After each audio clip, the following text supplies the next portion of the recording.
Ah, já estou conseguindo gravar. Já consigo gravar. Boa noite, pessoal. Vamos lá.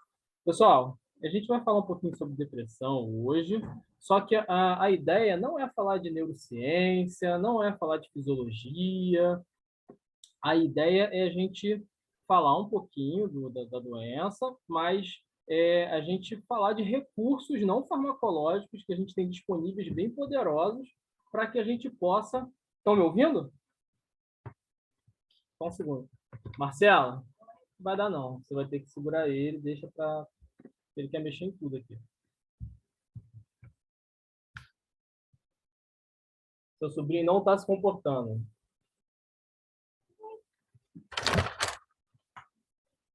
Consegue me ouvir? Consegue me ouvir, Gabi? Consegue me ouvir? Maia também está gritando.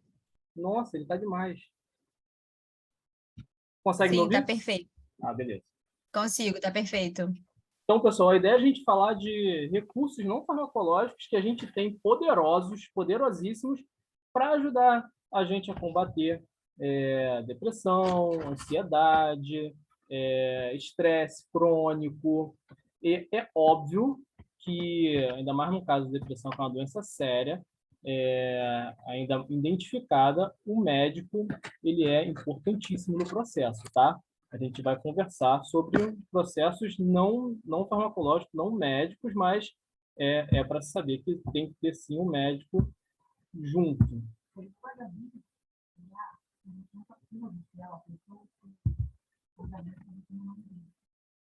Jobim, consegue ver a imagem aí? Pessoal, eu vou repetir, a Marcela acabou de falar aqui que tem gente no grupo que está falando que não está conseguindo me ouvir. E aí, qualquer coisa para vocês resolver aí. E tá, eu vou tocando daqui, já está gravando. Vai vendo aí, Jobim, por favor, vem no grupo e tal. E qualquer coisa me avisa. Tá dando para te escutar. Se tiver como aumentar um pouco, mas está dando para escutar. Melhorou? Melhorou agora? Que eu vou trazer o microfone para perto da boca, tá? Então vamos lá, galera. Bem, esse sou eu, formado em educação física, trabalhei com reabilitação durante 18 anos. Hoje eu sou graduando em nutrição, pós-graduando em nutrição esportiva e funcional. E você pode perguntar, ok, mas da onde vem esse teu contato com depressão? Professor de educação física trabalha com saúde. Nutrição, da onde vem isso?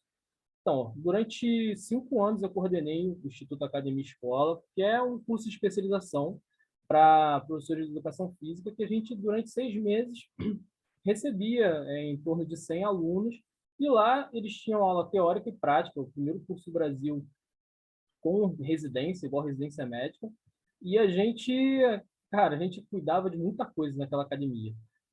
Como era um curso que tratava de doenças cardiorrespiratórias, doenças, hipertensão, diabetes, soro positivo, a gente tinha isso tudo lá na academia, e tinha pessoas com depressão, e começou a aumentar muito a quantidade de pessoas com depressão que nos procuravam. E nesse período, eu fui escolhido para... sempre gostei de fisiologia, sempre gostei de neurociência, e eu fui escolhido para dar a aula de depressão lá no curso. Comecei a estudar bastante, e é muito engraçado, conforme as coisas foram acontecendo, começou a aumentar ainda mais o número de pessoas. Então, eu tive contato não só na parte teórica, mas também na parte prática, uma oportunidade, né, de poder ajudar algumas pessoas na parte prática. Essa foto foi um dos dias quase que normais lá. Essa senhora, ela desmaiou. A princípio parecia que tinha convulsionado, mas não. É só mais um caso de não depressão, mas ela com uma situação de vida bem complicada, bem triste, entrou numa crise de pânico, desmaiou, e ali eu estou sentado atendendo ela. E vamos entrar, né? O que é depressão, gente? Depressão, uma doença psiquiátrica crônica. Então, muita gente há um tempo atrás, hoje acho que nem um tanto, né? Mas há um tempo atrás se falava que depressão não era doença, depressão era frescura, uma geração anterior, né? Se falava muito isso, hoje a gente já sabe que não. É uma doença bem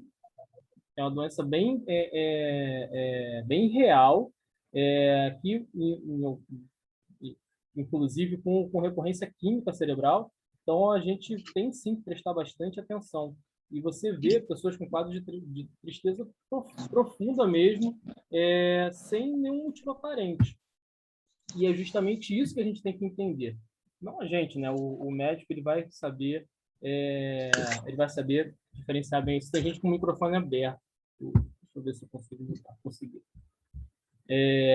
Então, a gente tem que entender o que é tristeza e depressão, né? Porque quando a gente começa a falar, algumas pessoas, já tem gente com... Puder dar uma...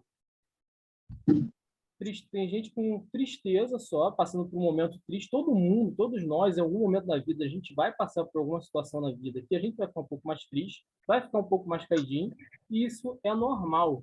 Isso é normal. E tem gente que tem que saber diferenciar a tristeza da depressão. E o diagnóstico de depressão, ele não é um diagnóstico simples, justamente por isso que o médico ele vai passar por algumas fases ali. Uma delas é saber que a tua tristeza, por mais que não tenha motivo nenhum aparente, você continua tendo uma tristeza, estando mais apático, claro, em diferentes níveis, e ele começa a entender que ali está instaurado um quadro de depressão. E que muita gente não sabe que não necessariamente você precisa estar triste para estar em depressão. A gente tem a depressão unipolar, que é um quadro de depressão em que a gente, mais característico a gente conhece, né, das pessoas estando mais para baixo, as pessoas estando mais, dependendo do nível, mais reclusas mesmo, sem vontade nenhuma até de sair da cama, de tomar banho. É o quadro clássico de depressão, mas a gente também tem o quadro de depressão bipolar, que esse é bem perigoso, porque a gente não sabe. Você, às vezes, está lidando com uma pessoa com quadro de depressão bipolar e não sabe, porque são pessoas que ela passa por momentos de mania que a gente diz, ela pode estar com uma felicidade excessiva, uma pessoa extremamente feliz para você, mas que ela está naquele momento ali, tendo o ápice dela para o lado da, entre aspas, alegria. São pessoas que tendem a ter um pouco mais de vício em alguma coisa, ou seja, em bebida, ou seja, em sexo, ou seja, para jogo, drogas. É bem comum essas pessoas irem para esse lado. E você acha que é uma pessoa que só está indo muito para o outro lado, quando você vê, ou ela rebate direto para o lado da depressão, que que a gente conhece mais, e quando você vê, ela já, o quadro de depressão bipolar um pouco mais grave, ela tende a cair um pouco mais até para o lado do suicídio, e você não entende nada. Então, são pessoas que a gente tem que ficar sempre de prestar muita atenção. A gente, em academia, por exemplo, a gente, quando atende essas pessoas, tem que tomar um cuidado, inclusive, em banheiros, janelas, enfim. São os números para a gente saber, né? É uma doença que atinge 350 milhões de pessoas no mundo. 11,3% dos brasileiros foram diagnosticados em 2021 com depressão. Isso os diagnosticados, tá, gente? Teve gente, óbvio que aqui a gente tem provavelmente um percentual um pouco maior, que é um diagnóstico que não é fácil. Ainda mais a depressão bipolar, é bem difícil de diagnosticar. Não é um profissional só que vai diagnosticar, a gente acaba tendo vários profissionais envolvidos. 800 mil pessoas se suicidam no mundo, e a gente tem alguns números voltados para países de terceiro mundo, países que passam por um período de neve maior também. Inclusive, tem países que pouco sai o sol, que você olha, as janelas, elas geralmente são bem gradeadas, e um dos motivos é esse. 12 mil pessoas tiram suas vidas no Brasil por ano. Além disso, atinge crianças e adolescentes, cada vez mais atingindo crianças e adolescentes. Beleza, e como é que a gente vai abordar esse problema e qualquer outro problema que a gente tem na área médica? A gente tem duas formas de ver. Uma forma mais tradicional, que é justamente quando acontece o problema, a gente vai interceder. E hoje, cada vez ganhando mais espaço, a medicina integrativa, a nutrição funcional, que buscam investigar o porquê aconteceu, ou até investigar antes que aconteça, e a gente dá as soluções para que não aconteça, ou se aconteceu, ao invés de jogar só a água na chama ali, pegando a alusão do incêndio, a gente entendeu por que o fogo, por que pegou fogo e evitar que pegue fogo novamente. É onde eu gosto mais de atuar, venho estudando essa parte, porque a gente tem que entender um pouquinho por que as coisas acontecem. E algumas causas de depressão. Como eu falei, eu não vou entrar em neurociência pesada. O máximo que a gente vai ver aqui de neurociência é isso aqui, ó. Isso aqui é uma ligação química de neurônio. Aquelas bolinhas azuis ali são neurotransmissores, que é o que na depressão química é o que realmente é o que diminui. Ou vai diminuir essas bolinhas azuis, ou a capacidade de absorver elas é reduzida. Então é aí que a medicação vai atuar. Então uma das causas da depressão é a depressão química, onde o médico entra. Outra, ela acaba por uma situação de vida, você acaba entrando em uma tristeza, e mesmo que essa situação passe, você continua ali por um longo período ainda, maior que o normal, ainda não estando bem. Estresse, assim como para um monte de outras coisas, para a depressão ele também não vai ser um veículo bom, então o estresse ele sempre é um gatilho ruim, né? Esse gatilho estressado eu adoro ele.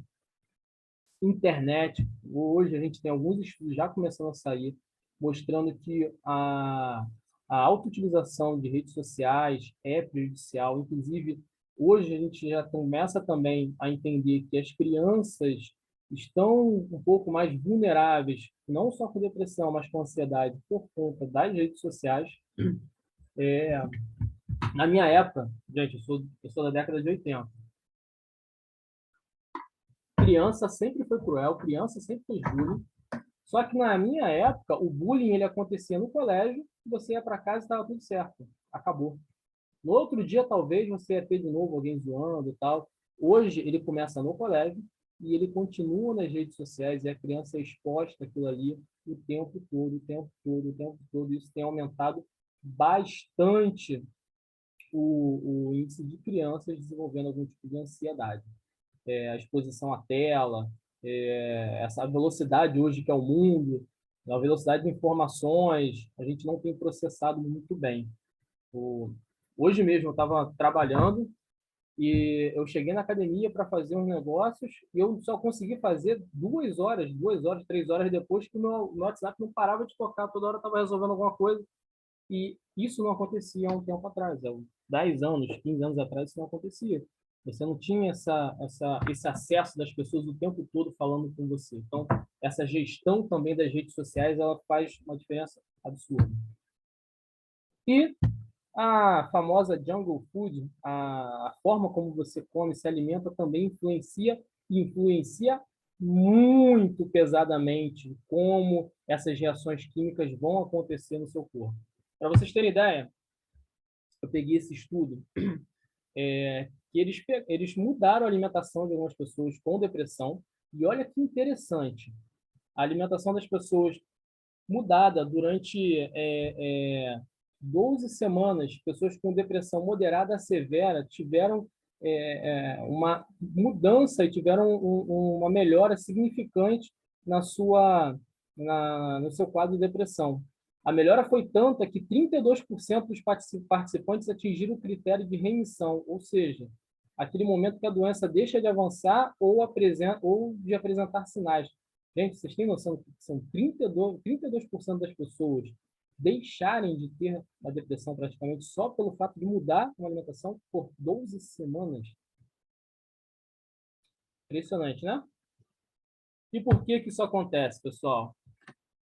Essa também é uma informação relativamente nova, tá? Para o mundo científico é uma informação relativamente nova, que alguns antigos já sabiam, só que a gente precisa das pesquisas, né? E a relação do intestino com o cérebro é importantíssima. Essa ligação do intestino com o cérebro, ela tem uma via neural, e quando eu falo via neural, significa que ela tem uma via de condução nervosa, ou seja, de relação de impulso neural mesmo. O corpo se comunica ali, o mesmo impulso neural que vem para a sua mão mexer, vem ali do intestino para o cérebro, e é uma via que ela é 90% de intestino-cérebro e 10% cérebro-intestino. Ela é muito mais do intestino para o cérebro, então o intestino manda muito mais informações para o cérebro do que o cérebro para o intestino. E por que que isso é importante, gente? Por que que isso é importante? Quando a gente fala na questão de depressão, ansiedade, estresse, não vou falar de outras coisas, tá? Eu vou falar especificamente disso. Tem um aminoácido chamado triptofano. Esse aminoácido, ele é absorvido, e quando ele for absorvido lá no teu cérebro, ele vai ajudar a formar neurotransmissores do prazer, serotonina, endorfina, que vão fazer toda a diferença. Quando você toma remédio para melhorar a sua depressão, quando você toma remédio, geralmente esses remédios eles são para isso, ou é para aumentar a quantidade de neurotransmissores disponíveis, ou a gente tem o nosso corpo, quando ele funciona direitinho, os neurotransmissores eles entram, e o que é de excesso tem uma bomba lá que ela destrói. Ou o remédio é para aumentar a quantidade de neurotransmissores, ou o remédio é para inibir que essa bomba destrua. Ou seja, de qualquer forma, a intenção é que tenha bastante neurotransmissores ali para você ficar bem, ficar feliz. E quando você tem problema na absorção do triptofano, você vai ter problema na hora de produzir esses neurotransmissores. E aí faz toda a diferença. E o que aí adivinha? O que faz o teu intestino não absorver o tal do triptofano? Aquelas comidinhas, excesso de açúcar, excesso de farinha, excesso de comidas que não vão ajudar. Geralmente são as comidas que a gente chama de calorias vazias, que tem pouco nutriente, muitas calorias e não vai te ajudar em nada. E adivinha o que a gente está fazendo no nosso desafio? Reduzindo essas comidas. Então é bem comum, tá, no nosso desafio, quando chega ali na metade dele, você mesmo está se sentindo mais leve, mais tranquila, dormindo melhor, tendo um dia mais tranquilo, e pode sim associar a comida, porque assim como na pesquisa com pessoas com depressão moderada severa fez diferença na vida deles, quando você muda a tua alimentação, para esse tipo de alimentação, você que não está nesse nível de depressão severa, mas tem um dia um pouco mais irritado, você vai sentir diferença no teu dia a dia. A coisa é tão séria que tem uma outra pesquisa que eu não coloquei aqui, que ela foi feita em cima de mulheres, e mostra a dificuldade que mulheres têm com a sua vida conjugal, na sua vida no trabalho, na sua vida no dia a dia, em relação ao estresse todo ligado ao intestino mais prejudicado. Então, é importante sim, para a gente ter uma noção aqui, ó, vou botar a setinha, quando a gente fala de neurotransmissores, ó, essa via intestino-cérebro, e neurotransmissores que a gente acabou de falar, mas também esses hormônios aqui, ó, em especial o cortisol, é um hormônio que, ele em condições ideais, normais, no corpo, ele tem algumas funções catalisadoras de quebra, só que em excesso ele aumenta muito o seu nível de estresse e aumenta muito o acúmulo de gordura visceral, a sua gordura na região do abdômen. Isso aqui é um ácido graxo essencial, não vai ter muito pouco que a gente está falando aqui. E as citoquinas que têm funções na parte imunológica. Então, olha quanta coisa o intestino tem de função para a gente, não só na parte de depressão, mas aqui neurotransmissores, na parte que a gente vai ajudar, vai falar da parte de depressão. Cortisol, de uma forma de uma forma indireta, acaba influenciando nessa questão dos neurotransmissores. E na questão da imunidade também, que de forma direta ou indireta, né? Mas se você começa a ficar doente o tempo todo, você não vai praticar atividade física, você vai deixar de ir nos lugares, e isso de forma indireta acaba influenciando nesses dois aqui de cima. E só para a gente ter uma visão um pouquinho mais próxima do intestino, então a gente pegou aqui o intestino e vamos chegar um pouquinho mais próximo. O intestino aqui, ó, ele não é lisinho. O intestino ele tem microvilosidades, ele tem essas entradinhas aqui que a gente tem as bactérias, que a gente não sei se vocês já conhecem, há um tempo atrás a gente chamava de que a gente chama de meu Deus, esqueci o nome. A gente chamava de flora intestinal, mas hoje a gente chama de microbiota. É a mesma coisa, tá? É só um nome mais chique para flora intestinal. Os lactobacilos vivos, na minha época de Yakut, é justamente aqui. Essas bactérias boas, elas vão cuidar da parede do intestino, essas microvilosidades vão ficar em perfeito estado, e aqui é onde acontece a absorção dos alimentos. Quando você tem o intestino funcionando direitinho, essa absorção vai ser muito melhor, e aí o tal do triptofano vai ser absorvido de forma melhor, e o teu intestino vai conseguir se comunicar com o teu cérebro também de forma melhor, e tudo vai começar a funcionar melhor. Então, Pierre, o que que eu faço?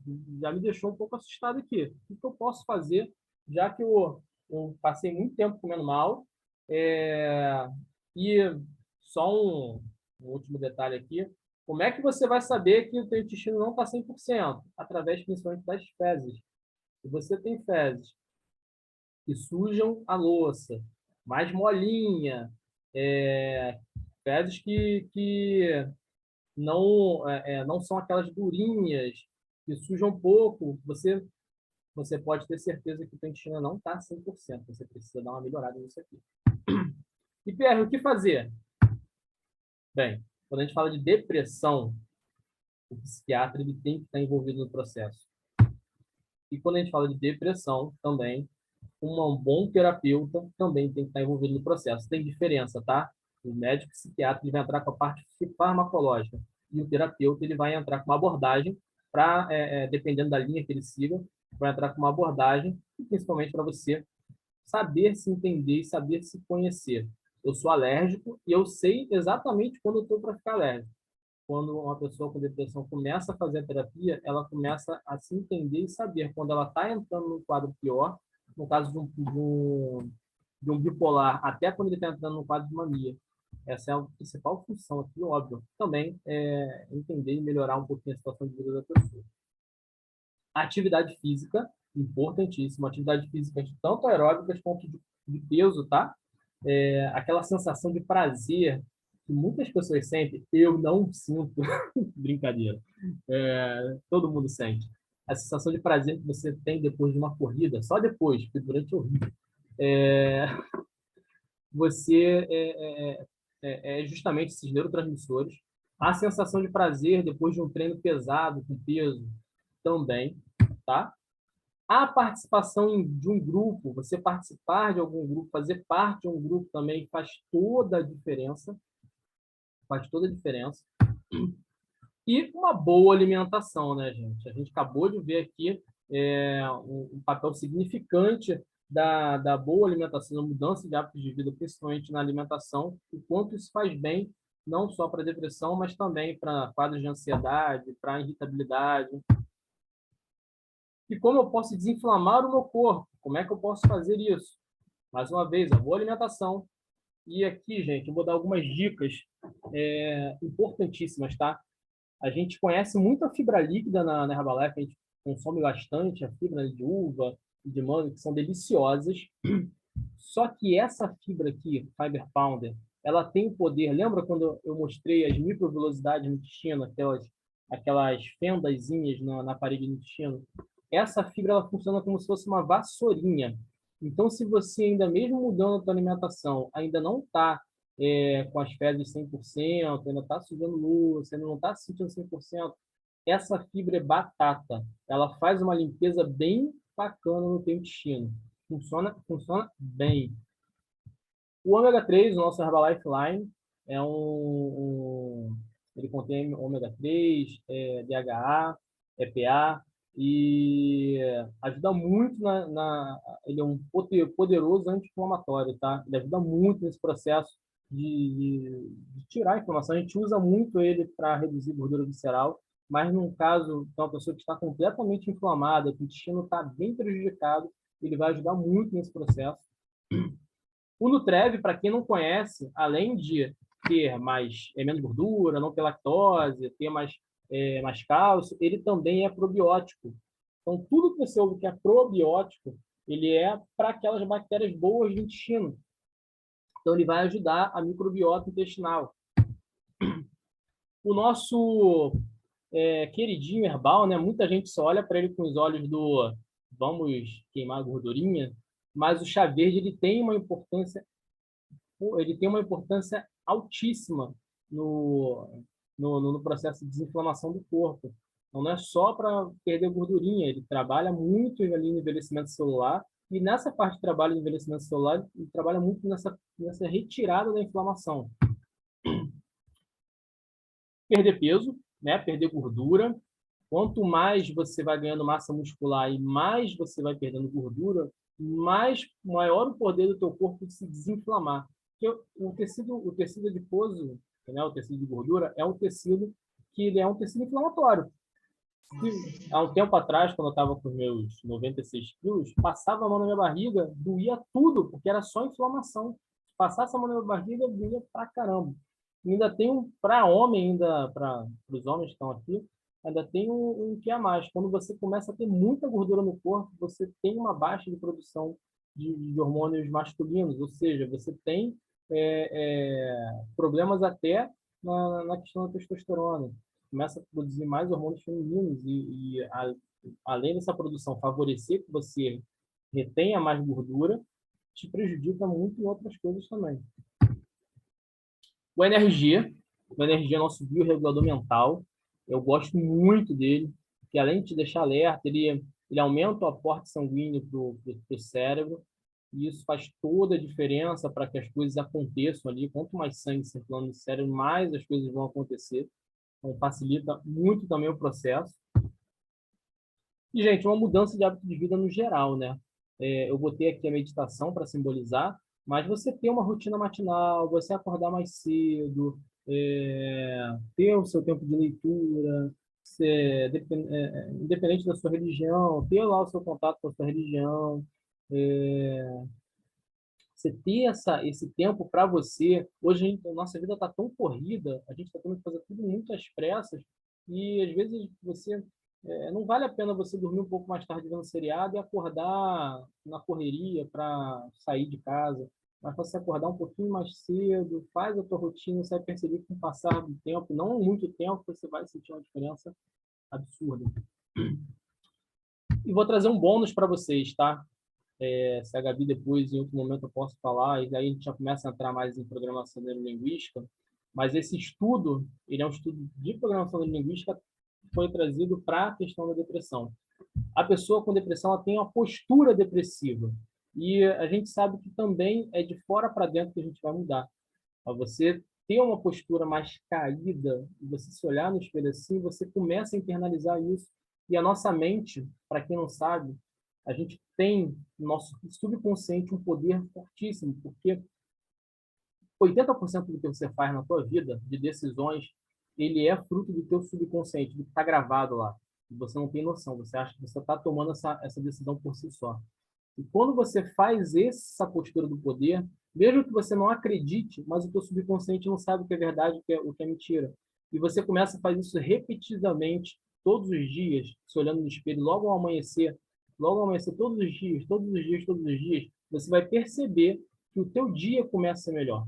Não precisa só isso, não. Você pode fazer a postura do poder e falar algumas coisas para o espelho, por mais que você ache que seja mentira, tá? Eu gosto muito da Isabela, não sei se ela está aqui, ela vive falando que ela é maravilhosa. De tanto ela falar, ela já acredita mesmo, ela já é maravilhosa. Imagina você fazendo essa postura do poder, olhando para o espelho e falando, eu sou maravilhosa, eu sou poderosa, eu sou isso, eu sou aquilo.